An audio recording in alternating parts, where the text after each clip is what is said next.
Persiapan alat: baby oil, patung payudara, cermin, bantal, tempat tidur.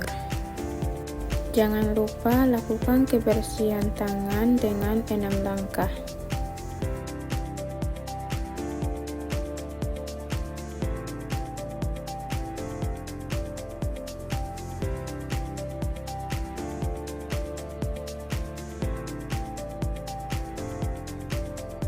Langkah pertama, tuangkan baby oil sedikit di tangan, lalu dioleskan pada patung payudara kiri dan kanan.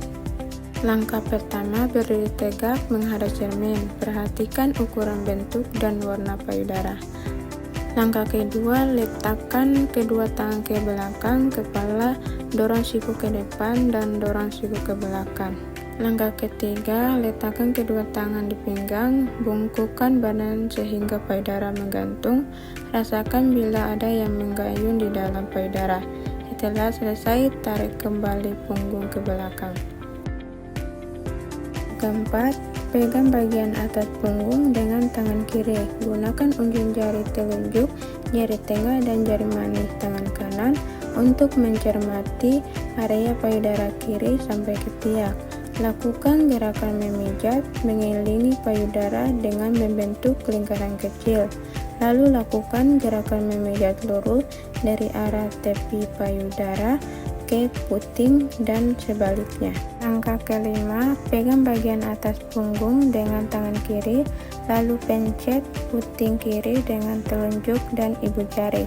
Amati bila ada cairan keluar dan ulangi pada payudara kanan.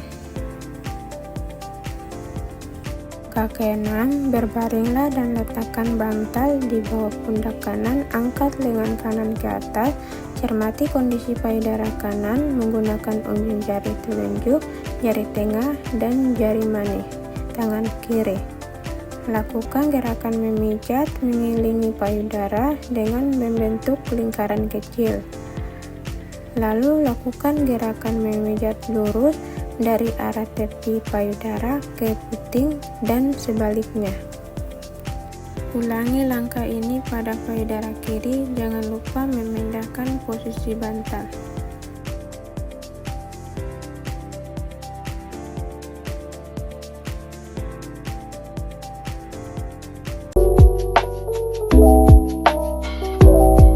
Alat dan bahan yang akan kita lakukan pemeriksaan plasmir yaitu sarung tangan, apron, kom, kasa,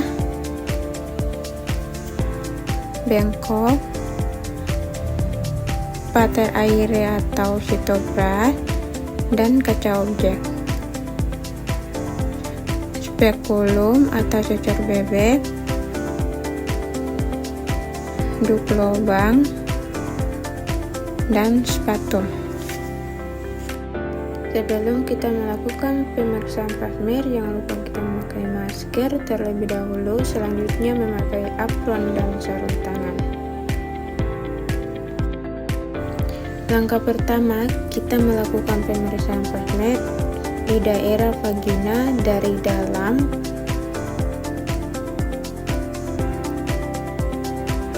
dan bagian luar dari labia mayora kiri dan kanan, dan seluruhnya. Kemudian kita pasangkan duk lubang supaya yang terlihat adalah area yang kita lakukan pemeriksaan tersebut.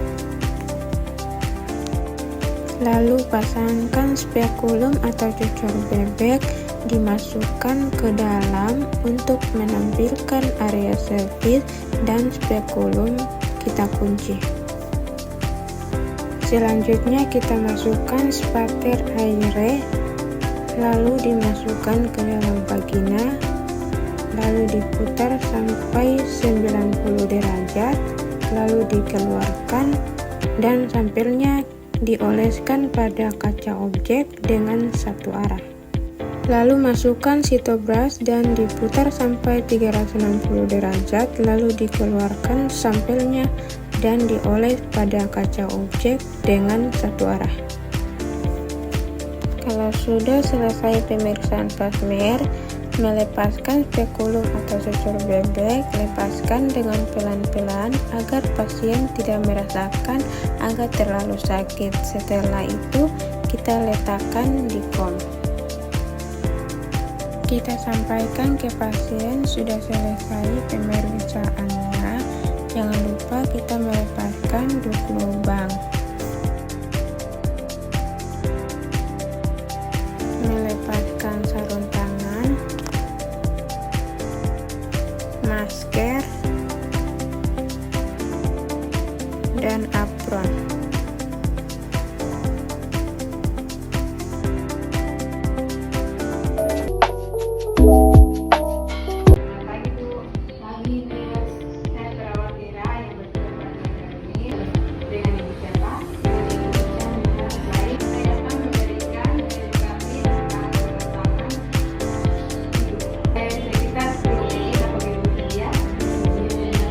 Saya akan menjelaskan sedikit penyuluhan IUD. Apa itu IUD? IUD atau KB spiritual adalah alat kontrasepsi yang dimasukkan ke dalam rahim untuk mencegah kehamilan. Adapun tujuan IUD itu mencegah kehamilan secara efektif dan jangka panjang, mengontrol siklus menstruasi khusus IUD hormon. Dan kelebihan IUD itu efektivitas tinggi. IUD sangat efektif dalam mencegah kehamilan dengan tingkat keberhasilan hingga 99%. Dan jangka panjang IUD dapat bertahan selama 3 hingga 10 tahun tergantung jenisnya. Dan reversibel atau IUD dapat dilepaskan kapan saja jika wanita ingin hamil. Dan jenis IUD itu IUD tembaga terbuat dari tembaga tidak menggantung hormon. Yang pertama, mencegah kehamilan dengan cara menghambat sperma. Yang kedua, dapat bertahan sehingga 10 tahun. IUD hormonal itu IUD yang mengandung hormon progesteron seperti Mirena. Yang satu, mencegah kehamilan dengan cara mengurangi lapisan rahim dan melepaskan hormon secara bertahap. Yang kedua, biasanya harus diganti setiap 5-7 tahun. Adapun yang tidak disarankan menggunakan IUD itu, yang pertama, wanita sedang hamil atau diduga hamil. Yang kedua, wanita dengan hormonalitas bentuk rahim. Terus yang ketiga, wanita dengan infeksi rahim atau penyakit menular seksual yang belum diobati. Efek samping IUD itu yang pertama, perubahan pola hidup, perdarahan tidak teratur, bercacap di antara periode menstruasi, periode yang lebih berat. Yang kedua, nyeri atau kram saat pemasangan dan setelahnya. Terus yang ketiga, meningkatkan risiko infeksi, termasuk penyakit radang. Itu saja edukasi dari saya tentang penyuluhan IUD. Sekian dan terima kasih. Baik Bu, tadi penjelasan dari